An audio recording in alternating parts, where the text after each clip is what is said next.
అందరికీ నమస్కారం. వీడియో ప్రతి ఒక్కరు చూస్తారనేసి కోరుకుంటున్నాను. నేను వీడియోస్ చేయడం వలన నాకు ఒక్క రూపాయి కూడా రాదండి. ఓకే. నేను 10 మంది మంచి కోసం మాత్రం వీడియోస్ చేస్తున్నా. అది కొందరు చెడ్డగా అనుకున్నా కానీ నాకేం బాధ లేదు. వీడియోస్ కొందరు చూడకున్నా, లైక్ చేయకున్నా నాకేం బాధ లేదు. ఎందుకంటే నాకు ఏం అవసరం లేదండి. నాకేం అవసరం చెప్పండి? 10 మంది కోసం నేను వీడియోస్ చేయడానికి నాకేం అవసరం? ఒక మంచితనంతోటి 4 రోజులు బతికినా కానీ 4 ఏళ్ళు గుర్తుండాలంటారు పెద్దవాళ్ళు. ఆ కాన్సెప్ట్ తోటి నేను వీడియోస్ చేయడం స్టార్ట్ చేశాను. నా ప్రతి ఒక్క వీడియో చూడండి, ఏదైనా మంచి కంటెంట్ ఉంటుంది తప్పించి ఏదైనా ఫేక్ వీడియోస్ ఏదైనా పెట్టానేమో చూడండి, ఒక్క ఫేక్ వీడియో ఉండదు, అన్నీ రియల్ కంటెంట్ ఉంటుంది. కాకపోతే అప్పుడప్పుడు కొద్దిగా బాధేస్తుందండి.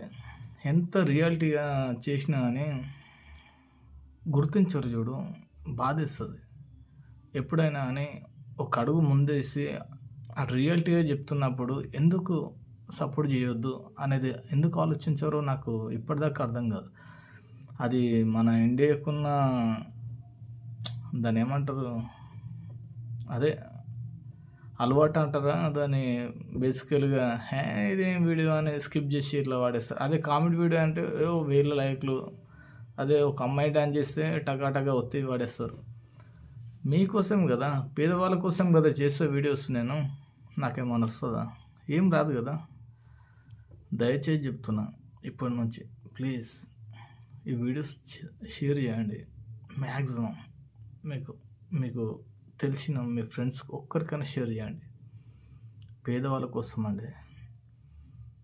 ఎంతమంది పేదవాళ్ళు ఉన్నారో మీరు బైక్ల మీద వెళ్ళంగా మన ఊళ్ళో జనరల్గా చుట్టుపక్కల ఊళ్ళో చూస్తుంటారు. వాళ్ళ కోసం చేస్తున్న వీడియోస్.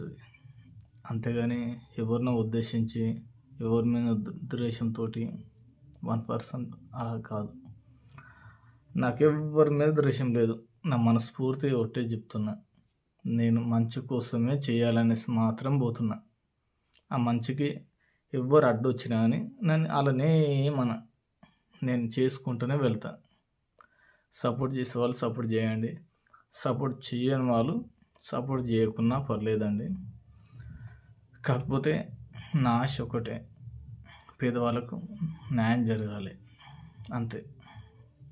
ఏమైనా తప్పు మాట్లాడితే క్షమించండి. అందరికీ గాడ్ బ్లెస్ యూ. జై హింద్.